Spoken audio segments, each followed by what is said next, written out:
Right, so welcome to the Sacramento Vegan Food Festival. I've been busy. It's been great.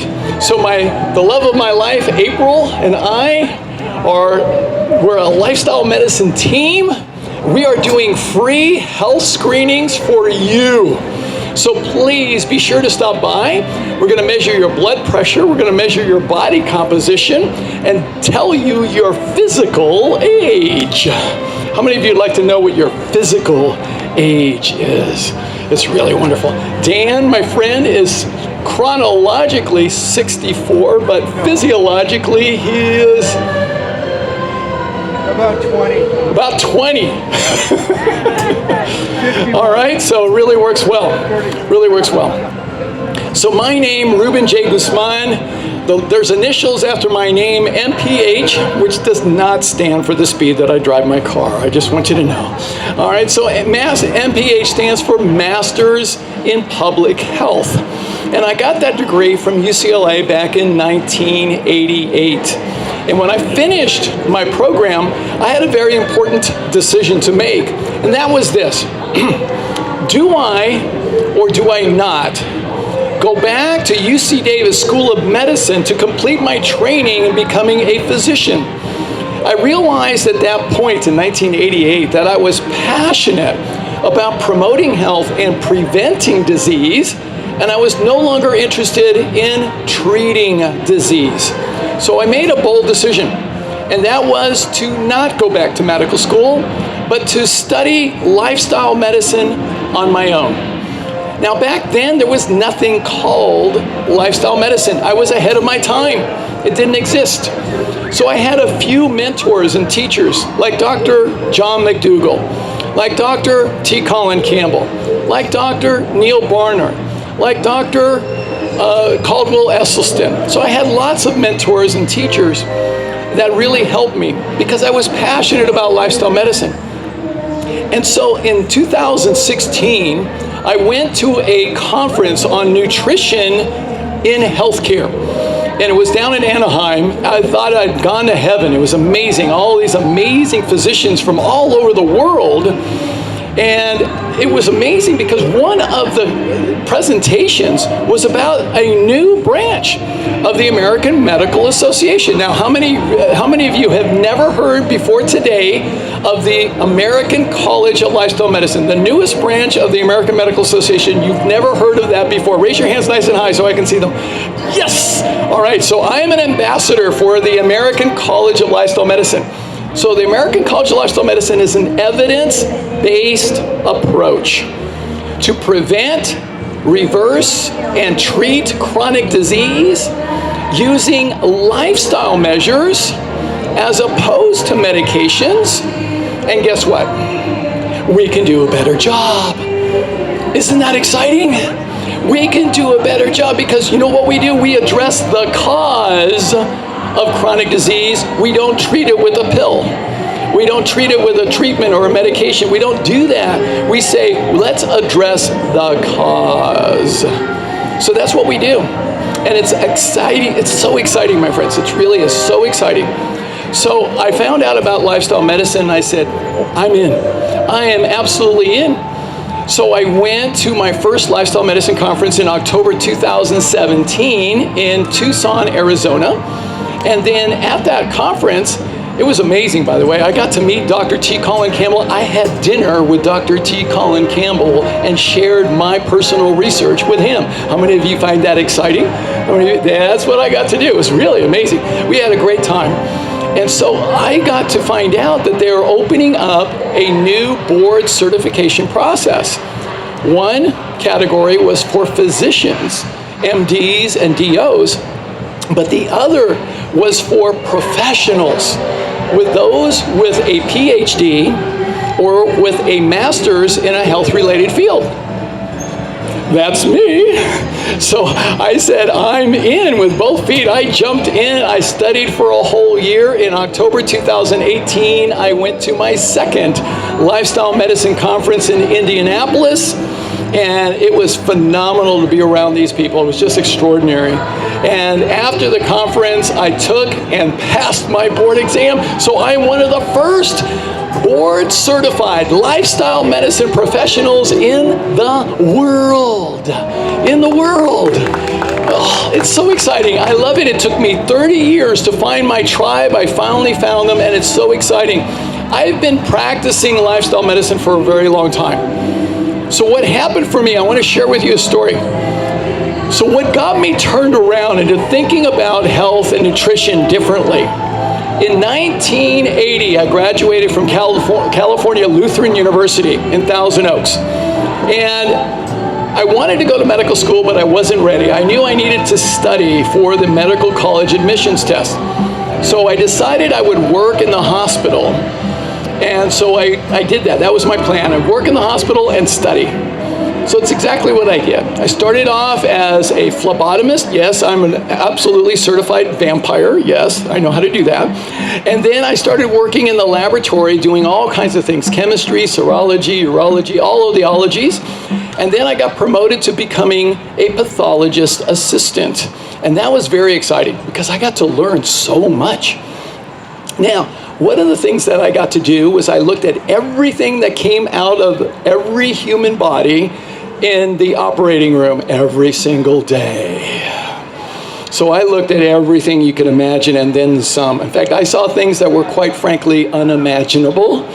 So it was rather interesting to see all of that. And then I also got to help in doing autopsies.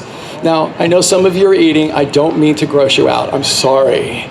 I apologize for that. But the thing is, I got to do autopsies, and it was an incredible experience for me because I got to learn so much doing that. Now, most of the autopsies we did were on people who had died from complications of chronic disease. So heart disease, aneurysms, cancers, diabetes complications, kidney disease complications, all kinds of things like that. I saw lots of it. Now, one of my distinct duties that I had was to take the entire intestinal tract out of the body cavity, put it into a deep wash basin, and take my surgical scissors and slice it open and wash it out by hand. Yes, and by the way, it's about 20 to 25, 30 feet by hand. And I got to tell you, people who die from complications of chronic disease, their intestinal tracts all look the same. They all look the same. I've seen it from the inside. So normally there are these folds that we see in the intestinal tract. In people who die from chronic disease, those folds are flattened out. Normally the tissue is very, very clean when it's healthy, but in people who die from chronic disease, there's this slimy coating in the intestinal tract. And most people, the food that we eat, if we eat really healthy food, that food moves through very quickly and doesn't have too much of an odor. But people who die from chronic disease, their intestinal tracts had a stench. And let me tell you, if you weren't ready, it would knock you on your butt. And a few times it did. So it was really, really nasty. And by the way, meat, just so you know, meat does not break down. It rots and it putrefies. It's nasty. It is really nasty. I think of that song by Janet Jackson, Nasty. It's really nasty. All right, so it really bad. Now, one autopsy changed everything for me. It was the game changer. So it was after I'd been there doing that for over a year, and a woman in her mid-70s came to the hospital with shortness of breath, and before they even had time to do a workout on her, she passed away. So back then, by law, if a person passes away within 24 hours of admission, we needed to do an autopsy. So the next day, the senior pathologist, Dr. Glover, and I proceeded to do the autopsy. Now, as we started to look at this woman, Dr. Glover said, "Ruben, take careful note. We may never see this again." Now, mind you, Dr. Glover had been a pathologist already for almost 20 years and a general surgeon before that for 7 years. An absolutely brilliant man. So when he said, "take careful note," I paid attention. And sure enough, here was a woman in her mid-70s with internal organs as pristine and beautiful and flawless as a newborn. Wow. It was extraordinary to see. There is this flap that normally covers the intestinal tract. It's called the omentum. And in people who die from chronic disease, that omentum is filled with fat. And for a lot of people, I had to cut through several inches of fat to get to their intestinal tract. In this woman, the omentum was clear. You could see right through it. I'd never seen that before. It was extraordinary. Careful dissection revealed that this woman had an undiagnosed heart defect called a ventroseptal defect. It's a perforation between the walls of the heart that's not supposed to be there. And Dr. Glover said that most people with that defect would rarely live past their 20s. Here she was in her 70s and in incredible health. Dr. Glover was amazed. So Dr. Glover asked to meet with the family. I got to sit in on that meeting, and he shared with the family what he had discovered. And then he asked, how did she live? Good question, right? And they shared that she was a Seventh-day Adventist who followed all the rules. Now, in case you didn't know, the Seventh-day Adventists happen to be one of the longest living groups of people on the face of the planet. They are the longest living group of people here in the United States. Centered out of Loma Linda, but she was living in Thousand Oaks. So she had no meat, no dairy, no eggs, no processed foods, no alcohol. She had a garden in her backyard, walked 5 miles a day every day that they knew of for over 40 years. Extraordinary. In addition, she was very positive. She had a positive mindset. She was active with her family and her church, and she was just this extraordinary human being. They raved about how amazing she was. Dr. Glover shared she was extraordinary in beating the odds by over 50 years. She was a mother, a grandmother, and a great-grandmother. Extraordinary. That autopsy led to a series of conversations with Dr. Glover. You see, Dr. Glover himself was very, very knowledgeable about lifestyle. He was a runner. He was very knowledgeable about nutrition, ate predominantly plant-based. He's one of the first Jewish physicians in the country. He knew about kosher foods. He followed that extensively. And I drew his blood every single month. He was my first lifestyle medicine mentor. So that was what prompted me when I got to medical school to start thinking, there's got to be a better way. I was so disappointed when I got to UC Davis School of Medicine because the nutrition class, I was so excited. Yeah, they got nutrition. We had the most number of hours of training of nutrition in the country. Now I have it over there. Amor, could you pass me the book that's down there? It's out there. If you would, please. Thank you, thank you. So I want to show you something. Glasses. So this is the textbook on nutrition from UC Davis School of Medicine in 1983. All right, this is the textbook. It's beautiful. It's got all these, color pages. It's wonderful. They gave us this book. They gave us this book on nutrition, a whopping 10 hours. 10 hours, more than any other medical school in the country. And can somebody, Louise, would you be so kind as to look at this book and tell me what's the name on the bottom? Upjohn? What is Upjohn? What is Upjohn, Louise? It's a pharmaceutical company. Ka-ching is no kidding. Do you think there's a possible conflict of interest in terms of teaching medical students about nutrition when Upjohn Pharmaceuticals provides the book? By the way, they provided this book to all the medical students in all the medical schools in the entire United States. Is the system rigged? You better believe it. And how many of you think doctors really know about nutrition?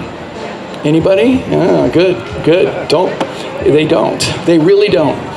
Unless they've studied it on their own like I have and many others.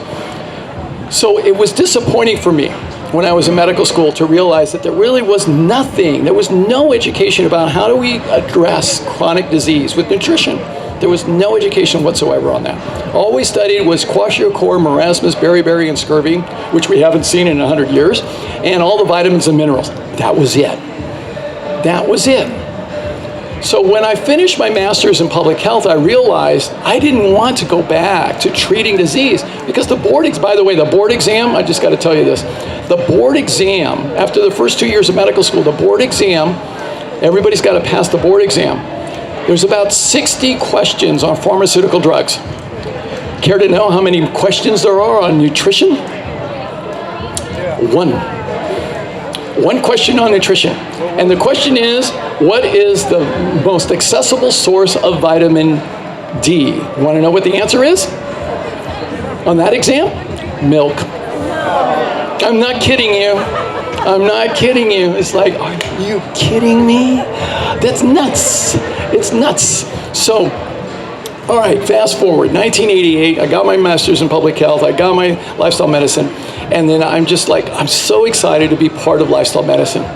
So lifestyle medicine is this evidence-based approach to prevent, reverse, treat chronic disease. Because what we know is this, if we put the body in the right state, the body will heal itself far better than any medications could possibly ever do. Now, what that has to do with happens to be the central nervous system. So the first organ system in the body to become distinguishable and operational is the central nervous system. So that's what we call the limbic brain, which is your amygdala, your hippocampus, your pituitary, your hypothalamus, all of those organs in the central core portion of the brain connected to the entire spinal cord. That is your central nervous system. Now, what I learned in medical school is that the central nervous system is the fundamental electrical system of the body, and it controls everything. It's in charge. You don't have to think about beating your heart, do you? No, central nervous system's got it covered. You don't have to think about digesting your food. No, central nervous system's got it covered. You don't have to think about growing your hair, do you? Well, I think about it, but it still doesn't help. All right, so the thing about it is that the central nervous system's got it all covered. It's got it all covered. So it's in charge. Now, what the professor said in the embryology class in medical school at UC Davis, he said this. He said, once this system is established, it's going to operate just like any electrical system. You got two currents. So the negative current of the central nervous system is called the sympathetic branch of the central nervous system. So the sympathetic branch, when it is on, it's on for the entire body. Every organ system, every cell in the body is going to be operating in the sympathetic state. So that's what's happening. It's a little loud. I'm getting a little feedback up here, so it's a little loud. It was fine before. Okay, that's better. That's good. So the sympathetic branch of the central nervous system, it is on. And everything's affected. It is the state of survival. It's the state of reacting to stress. And it's the state, what we realize now in the literature is this, that all chronic disease is because we're in the state of dis-ease far too much. Hello, Zion. Zion is from Queen Sheba, Ethiopian food, and she's vegan. She read my book. She's amazing. Go see her. All right, really awesome stuff. Okay, thank you, my dear. And we'll do seminars at your place soon. Yes, we will. All right, very good, very good. Thank you, Zion. All right, so the thing is, the sympathetic state, when we're in that state, and we stay in that state, that's what promotes chronic disease of any kind. Heart disease, cancer, diabetes, osteoporosis, fibromyalgia, multiple sclerosis, the list goes on. The common thread of all chronic disease is being in the state of dis-ease far too much. Now the other current of the electrical body of the body is the parasympathetic branch. Now the parasympathetic branch, when it is on, we're thriving. We're functioning the way we're supposed to at rest. We have rest, peace, calm, and we're doing well. And the beautiful thing is this, that when we're in the parasympathetic state, our body's able to heal itself far better than any medicine, any kind of treatment. A lot of us have been taught, when I was in medical school, I was taught for chronic diseases, you've got a symptom, treat the symptom with a drug. Control and manage the symptom. We never were taught to address the underlying root cause. In fact, all these chronic diseases, we were taught etiology, which means the cause, etiology unknown, etiology unknown, etiology unknown. So we never challenged lifestyle. We were never taught to do that. But lifestyle medicine does, because what we want to be able to do is put people back in the parasympathetic state. So what I want to talk about is how our body knows. There is a wisdom in our body. The way we're designed, our body is able to know which things trigger a sympathetic state, which things trigger a parasympathetic state. For instance, ladies, tell me, have you ever walked in a room and your creepy guy radar goes off? Raise your hand if you know if that happens. Okay, that's a sympathetic reaction. It happens automatically. Automatically. You don't have to think about it. All right, guys, tell me, have you ever shaken hands with somebody and you realize, how many of you have ever done that? Right? You've done that and you're just like, oh no. That's your central nervous system protecting you. It's designed to do that. Now, I teach there are 5 things that we have total control over that can influence our central nervous system state. 5 things that we need to focus on that we have total control. You can influence your central nervous system state. So the first are the thoughts that we think.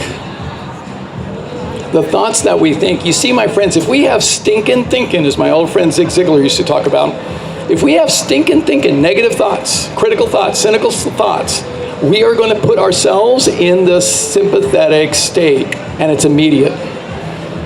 The moment we have negative thoughts, we are in the sympathetic state. The second is the words that we speak.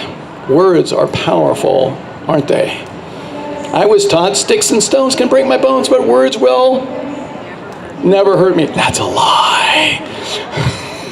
How many of you are clear? That's a lie. All right, very good. So the thing is, our words are very powerful. So if we have negative words, cynical words, skeptical words, if we complain, if we gossip about another person, saying derogatory statements about a person who's not there, that will put us in the sympathetic state just like that. So we have to learn to be mindful of everything we say, to really say uplifting, positive, kind words all the time, not only to others, but also to ourselves. And it's not only the words that we speak to others, but it's also the words that we listen to. So we have to be careful about that. Norman Cousins taught me the importance of this many, many years ago. He wrote the book, The Anatomy of an Illness, when I was doing my graduate work at UCLA. As a result of his talk, I stopped watching the news. 38 years ago, I stopped watching the news. It's the same thing, folks, every single day. So I read positive books. I read positive books from positive people. I get around positive people. So it's really important. So the words that we listen to are very, very influential on our central nervous system state. It makes a difference on our health. It really does.